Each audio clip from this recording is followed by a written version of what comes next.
ನನ್ನವನು ಭಾಗ 63. ಅಜ್ಜಿ ರೂಮಿಗೆ ಬಂದು ರಾಹುಲನ್ನು ಚೆನ್ನಾಗಿ ಬೈಯುತ್ತಿರುತ್ತಾಳೆ. ಎಂಥ ಕೆಲಸ ಮಾಡಿಕೊಂಡಿದ್ದೀಯಾ? ಮದುವೆಯಾಗಿ 24 ಗಂಟೆ ಆಗಿಲ್ಲ, ಆಗಲೇ ನೀನು ಊರು ಸುತ್ತಬೇಕಾ? ಅರಿಶಿಣದ ಮೈ. ಅರಿಶಿಣ ಹಾಕಿಲ್ಲವಾದರೂ ಅದೇ ಲೆಕ್ಕ ಬರುತ್ತದೆ. ಬುದ್ಧಿ ಬೇಡವಾ ನಿನಗೆ? ಎಲ್ಲಾದರೂ ಹೋಗಬೇಕಾದರೆ ನನ್ನನ್ನು ಕೇಳಬೇಕಲ್ಲವೇ? ನಿನಗೆ ಅದೃಷ್ಟ, ಸಣ್ಣ ಪುಟ್ಟ ಗಾಯಗಳಾಗಿದೆ. ಈ ಸಂದರ್ಭದಲ್ಲಿ ಇಬ್ಬರೇ ಯಾರೂ ಇಲ್ಲದ ಜಾಗಕ್ಕೆ ಹೋದರೆ ಹೊರಗಡೆ ಇನ್ನೂ ಕೆಟ್ಟ ಕೆಟ್ಟ ಅನಾಹುತಗಳು ನಮ್ಮ ಕಾಲದಲ್ಲಿ ನಡೆಯುತ್ತಿತ್ತು. ಆಗ ಪರಿ, ಹೌದು ಅಜ್ಜಿ, ನಮ್ಮ ಅಜ್ಜಿಯೂ ಹೇಳುತ್ತಿದ್ದರು, ದೆವ್ವ ಭೂತಗಳು ಮೈಯ ಒಳಗೆ ಸೇರುತ್ತವಂತೆ. ಹೌದಾ ಅಜ್ಜಿ? ಹೌದು. ನೀನು ಎಷ್ಟು ಬುದ್ಧಿವಂತೆ. ಹೇಳಬೇಕು ಅಲ್ಲವೇ ಇವನಿಗೆ? ನಾನು ಹೇಳಿದರೆ ಅವರು ಎಲ್ಲಿ ಕೇಳುತ್ತಾರೆ? ತಾಳಿ ಏನು ನನ್ನನ್ನು ಕೇಳಿ ಕಟ್ಟಿದ್ದೀರಾ? ತುಂಬ ದಿನದಿಂದ ಪಾಕೆಟ್ನಲ್ಲಿ ಇಟ್ಟುಕೊಂಡು ಓಡಾಡುತ್ತಿದ್ದರು. ಸಮಯ ಸಿಕ್ಕಿತು ಅಂತ ಕಟ್ಟಿಬಿಟ್ಟರು. ನನಗೆ ಎಷ್ಟೊಂದು ಆಸೆ ಇತ್ತು ಗೊತ್ತಾ ಅಜ್ಜಿ, ಎಲ್ಲರ ಮುಂದೆ ಗ್ರ್ಯಾಂಡಾಗಿ ಮದುವೆ ಆಗಬೇಕು ಅಂತ. ರಾಹುಲ್ ಪುನಃ ಮದುವೆ ಆಗುತ್ತದೆ ಅಲ್ಲವೇ? ಆದರೆ ತಾಳಿ ಕಟ್ಟಿದಾಗ ನಮಗೆ ಬರುವ ಖುಷಿಯೇ ಬೇರೆ. ಮೊದಲು ಕಟ್ಟಿದಾಗ ಮಾತ್ರ ಆ ರೀತಿಯ ಖುಷಿ ಬರುವುದು. ಆಗ ಅಜ್ಜಿ ಅವಳ ಕೈಯನ್ನು ಹಿಡಿದುಕೊಂಡು, ಬೇಸರ ಮಾಡಿಕೊಳ್ಳಬೇಡ, ನಮ್ಮ ಮನೆಗೆ ಬಂದ ಮೇಲೆ ಇವನಿಗೆ ಸರಿಯಾಗಿ ಕ್ಲಾಸ್ ತೆಗೆದುಕೋ. ಇವನು ತುಂಬ ಕೆಟ್ಟೋಗಿದ್ದಾನೆ, ನೀನು ಹೊರಗಡೆ ಹೋಗೋದಿಲ್ಲ ಅಂತ ಹೇಳಿದರೂ ಬಲವಂತ ಮಾಡಿ ನಿನ್ನನ್ನು ಕರೆದುಕೊಂಡು ಹೋಗಿದ್ದಾನೆ ಅಲ್ಲವೇ? ಪರಿ ತುಂಟತನದಿಂದ ಹೌದು ಅಂತ ತಲೆ ಅಲ್ಲಾಡಿಸುತ್ತಾಳೆ. ರಾಹುಲ್ ಮುಖ ಕೆಂಪಗಾಗುತ್ತದೆ. ನೋಡಿ ಅಜ್ಜಿ, ಅವರ ಮುಖ ಎಷ್ಟು ಕೆಂಪಾಗಿದೆ. ಇದೇ ರೀತಿ ನನ್ನ ಮೇಲೆ ತುಂಬ ಕೋಪ ಮಾಡಿಕೊಳ್ಳುತ್ತಾರೆ. ನನಗೆ ಭಯವಾಗುತ್ತದೆ. ಸ್ವಲ್ಪ ಅವರನ್ನು ಸಮಾಧಾನ ಮಾಡಿ ಹೋಗಿ ಅಂತ ಪರಿ ಹೇಳುತ್ತಾಳೆ. ಆಗ ಅಜ್ಜಿ, ನನ್ನ ಮೊಮ್ಮಗಳ ಮೇಲೆ ಏಕೆ ಕೋಪ ಮಾಡಿಕೊಳ್ಳುವುದು ನೀನು? ಅವಳ ಮೇಲೆ ನಿನ್ನ ಕೋಪದ ಕಣ್ಣು ಇಟ್ಟರೆ ಕಣ್ಣನ್ನು ಕಿತ್ತು ಬಿಡುತ್ತೇನೆ. ಅಜ್ಜಿ, ಇದು ನ್ಯಾಯವಾ? ನಿಮ್ಮ ಮೊಮ್ಮಗ ನಾನು. ನನಗೆ ಹುಷಾರಿಲ್ಲ, ರಕ್ತ ಬಂದಿದೆ, ಬ್ಯಾಂಡೇಜ್ ಹಾಕಿದ್ದಾರೆ. ನನ್ನನ್ನು ಬಿಟ್ಟು ಅವಳ ಕಡೆ ಅಷ್ಟೊಂದು ಮಾತನಾಡುತ್ತಿದ್ದೀರಲ್ಲ. ಏಕೆಂದರೆ ಅವಳು ಹುಡುಗಿ. ಹೆಣ್ಣು ಮಕ್ಕಳ ಕಷ್ಟ ಹೆಣ್ಣು ಮಕ್ಕಳಿಗೆ ಅರ್ಥವಾಗುವುದು. ನಿಮ್ಮಂಥ ಗಂಡಸರು ಸಮಯ ಸಾಧಕರು, ತುಂಬ ಹುಷಾರು. ಇವನಿಗೆ ಹೆದರಬೇಡ. ಏನಾದರೂ ತುಂಬ ಕೆಲಸ ಕೊಟ್ಟರೆ ನನಗೆ ಒಂದೇ ಒಂದು ಫೋನ್ ಮಾಡು. ಅಷ್ಟರಲ್ಲಿ ಪ್ರೀತಿ ರಾಹುಲ್ಗೆ ತಿನ್ನಲು ತಂದುಕೊಡುತ್ತಾಳೆ. ಅವನು ಇನ್ನೂ ಬ್ರಷ್ ಮಾಡಿಲ್ಲ ಅನ್ನುತ್ತಾನೆ. ನಂತರ ಅವನು ಫ್ರೆಶ್ ಆಗಲು ಹೋಗುತ್ತಾನೆ. ಪರಿ ಅಜ್ಜಿಯನ್ನು ಗಟ್ಟಿಯಾಗಿ ಹಿಡಿದುಕೊಂಡು ಅಜ್ಜಿಯ ಕೆನ್ನೆಗಳಿಗೆ ಮುತ್ತು ಕೊಡುತ್ತಿರುತ್ತಾಳೆ. ನನ್ನ ಪ್ರೀತಿಯ ಅಜ್ಜಿ, ನನ್ನ ಅಜ್ಜಿ. ಆ ಅಜ್ಜಿಗಿಂತ ನನಗೆ ನೀವೇ ಇಷ್ಟ. ನಿಮ್ಮಂಥ ಅಜ್ಜಿ ಸಿಕ್ಕಿರುವುದು ನನ್ನ ಅದೃಷ್ಟ. ಏನು ಸೋಪ್ ಹಚ್ಚುತ್ತಾ ಇದ್ದೀಯಾ? ಏನೂ ಇಲ್ಲ ಅಜ್ಜಿ. ನಿಮ್ಮನ್ನು ಮುದ್ದಿಸುವುದು ತಪ್ಪಾ? ಇಲ್ಲ, ಹೇಳು. ನೀನಲ್ಲದೆ ಇನ್ಯಾರು ಮುದ್ದಿಸುತ್ತಾರೆ? ಅಜ್ಜಿ, ಸಾಯಂಕಾಲ ಇಬ್ಬರು ದೇವಸ್ಥಾನಕ್ಕೆ ಹೋಗುತ್ತೇವೆ. ಹೋಗಿ ಬನ್ನಿ, ಹುಷಾರು. ಡ್ರೈವರನ್ನು ಕರೆದುಕೊಂಡು ಹೋಗಿ. ಅಜ್ಜಿ, ಇನ್ನೊಂದು ವಿಷಯ ಕೇಳಬೇಕಿತ್ತು. ಅದು ನನ್ನ ಮತ್ತು ಅವರ ಮರುಮದುವೆ ಯಾವಾಗ? ಮುಂದಿನ ತಿಂಗಳು 3ನೇ ತಾರೀಕು. ಇಂದು 2ನೇ ತಾರೀಕು. ಇನ್ನೊಂದು ತಿಂಗಳು ಸಮಯ ಇರುವುದು. ಮುಂದಿನ ವಾರದಿಂದ ನಿನ್ನ ಬಟ್ಟೆ ಮತ್ತು ಅವನ ಬಟ್ಟೆ ಶಾಪಿಂಗ್ ಮಾಡೋಣ. ಇಬ್ಬರು ಸ್ವಲ್ಪ ಸುಧಾರಿಸಿಕೊಳ್ಳಿ. ಅಜ್ಜಿಯನ್ನು ಗಟ್ಟಿಯಾಗಿ ತಬ್ಬಿಕೊಳ್ಳುತ್ತಾಳೆ. ಅಜ್ಜಿ ಕೇಳುತ್ತಾರೆ ನಿಧಾನವಾಗಿ, ನಿಮ್ಮಿಬ್ಬರ ಮಧ್ಯೆ ಏನಾದರೂ ಆಗಿದೆಯಾ ಅಂತ. ಅವಳಿಗೆ ಅರ್ಥವಾದರೂ ಅರ್ಥವಾಗದಂತೆ, ಏನೂ ಆಗುತ್ತದೆ ಅಜ್ಜಿ ಅಂತ ಹೇಳುತ್ತಾ ಕಿಚನ್ಗೆ ಓಡಿ ಹೋಗುತ್ತಾಳೆ. ಅಜ್ಜಿಗೆ ಇಷ್ಟವಾಗಿರುವ ಗೊಜ್ಜವಲಕ್ಕಿಯನ್ನು ಮಾಡುತ್ತಾಳೆ. ಪರಿ ಮಾಡುವ ಗೊಜ್ಜವಲಕ್ಕಿಯ ತುಂಬ ಇಷ್ಟ ರಾಹುಲ್ನ ಅಜ್ಜಿಗೆ. ಅಲ್ಲೇ ಇದ್ದರೆ ನನ್ನನ್ನು ಬಿಡುವುದಿಲ್ಲ. ಈ ಪ್ರೈವೇಟ್ ವಿಷಯಗಳನ್ನು ಕೇಳಿ ಕೇಳಿ ತಲೆ ತಿಂದು ಬಿಡುತ್ತಾರೆ. ಎಲ್ಲರ ಹತ್ತಿರ ಹೇಗೆ ಹೇಳುವುದು ಏನೂ ನಡೆದಿಲ್ಲ ನಮ್ಮಿಬ್ಬರ ಮಧ್ಯೆ ಅಂತ? ಆಗ ನಮ್ಮಿಬ್ಬರಲ್ಲೇ ಸಮಸ್ಯೆ ಇದೆ ಅಂತ ಅಂದುಕೊಳ್ಳುವುದಿಲ್ಲವೇ? ಎಲ್ಲ ನಡೆದು ಹೋಗಿದೆ ಅಂದರೆ ಅದನ್ನು ಬೇರೆ ರೀತಿ ಅರ್ಥೈಸಿಕೊಳ್ಳುತ್ತಾರೆ. ಈ ವಯಸ್ಸಾದವರಿಗೆ ಇದೇ ಸಮಸ್ಯೆ ಅಲ್ಲವೇ? ಎಲ್ಲವನ್ನು ಚಿಕ್ಕದಾಗಿ ಹಳೆ ಕಾಲದ ರೀತಿ ನೋಡುತ್ತಾರೆ. ಪರಿ ಮಾಡುವ ಗೊಜ್ಜವಲಕ್ಕಿಯ ಸುವಾಸನೆ ರಾಹುಲ್ನ ರೂಮಿನ ಒಳಗೆ ಹೋಗುತ್ತದೆ. ಅದಕ್ಕಾಗಿ ರಾಹುಲ್ ಪ್ರೀತಿ ತಂದುಕೊಟ್ಟಿದ್ದ ಬ್ರೇಕ್ಫಾಸ್ಟನ್ನು ತಿನ್ನುವುದಿಲ್ಲ. ಅವನು ಕಿಚನ್ಗೆ ಬರುತ್ತಾನೆ ಅಜ್ಜಿಯನ್ನು ಕರೆದುಕೊಂಡು.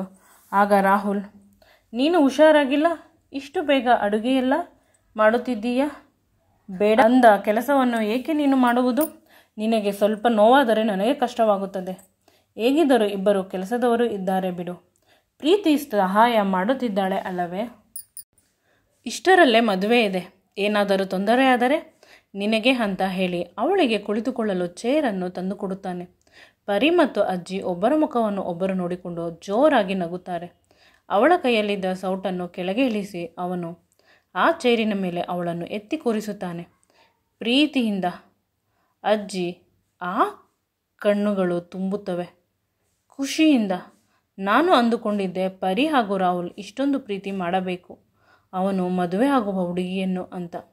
ಚಿಕ್ಕಂದಿನಿಂದಲೂ ಅವನು ನನ್ನ ಜೊತೆ ಬೆಳೆದಿದ್ದು, ಬೇರೆ ಮಕ್ಕಳ ಜೊತೆ ಬೆಳೆದಿದ್ದು ಕಡಿಮೆ.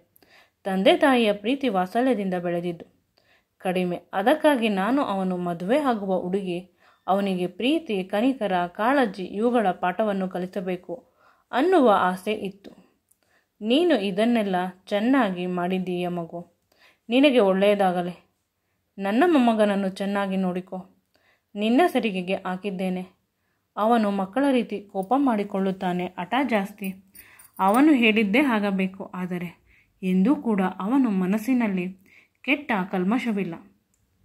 ಪರಿಶುದ್ಧವಾದ ಕಂದಮ್ಮ ಅಂತ ರಾಹುಲ್ನ ಹಣೆಗೆ ಅಜ್ಜಿ ಒಂದು ಮುತ್ತನ್ನು ಕೊಡುತ್ತಾಳೆ. ರಾಹುಲ್ ಪರಿ ಮಾಡಿರುವ ಅಡುಗೆಯನ್ನು ಅಜ್ಜಿಗೆ ಸರ್ವ್ ಮಾಡಿಕೊಡುತ್ತಾನೆ. ಅಲ್ಲೇ ಇದ್ದ ಡೈನಿಂಗ್ ಟೇಬಲ್ ಮೇಲೆ ಅಜ್ಜಿಗೆ ಕೂರಲು ಹೇಳುತ್ತಾನೆ. ಅವನು ಒಂದು ಪ್ಲೇಟ್ನಲ್ಲಿ ಸ್ವಲ್ಪ ಜಾಸ್ತಿ ಗೊಜ್ಜವಲಕ್ಕಿಯನ್ನು ಹಾಕಿಕೊಂಡು ತಿನ್ನುತ್ತಾನೆ. ಇಬ್ಬರು ಒಂದೇ ತಟ್ಟೆಯಲ್ಲಿ ಊಟ ಮಾಡುತ್ತಿರುತ್ತಾರೆ. ಅದನ್ನು ನೋಡಿ ಅಜ್ಜಿಗೆ ಅವರು ಮದುವೆಯಾದ ದಿನಗಳು ನೆನಪಾಗುತ್ತದೆ. ಅವರು ತಾತನೂ ಕೂಡ ಇದೇ ರೀತಿ ತಿನ್ನಿಸುತ್ತಿದ್ದರು. ಅತ್ತೆ ಮಾವ ಹೊರಗಡೆ ಹೋದಾಗ ಒಂದು ತಟ್ಟೆಯಲ್ಲಿ ಊಟವನ್ನು ಹಾಕಿಕೊಂಡು ಬಂದು ರೂಮಿನಲ್ಲಿ ನನಗೆ ತಿನ್ನಿಸುತ್ತಿದ್ದರು. ನನಗೆ ಸ್ವಲ್ಪ ಭಯವಾಗುತ್ತಿತ್ತು. ಅತ್ತೆಗೆ ಕೋಪ ಜಾಸ್ತಿ, ಏನಾದರೂ ತೊಂದರೆ ಮಾಡಿದರೆ ಅಂತ. ಆದರೆ ನನ್ನ ಗಂಡ ಸಮಾಧಾನ ಮಾಡುತ್ತಿದ್ದ. ರಾಹುಲ್ ಅವರ ತಾತನ ರೀತಿ, ಅವನ ಅಪ್ಪನ ರೀತಿ ಅಲ್ಲ.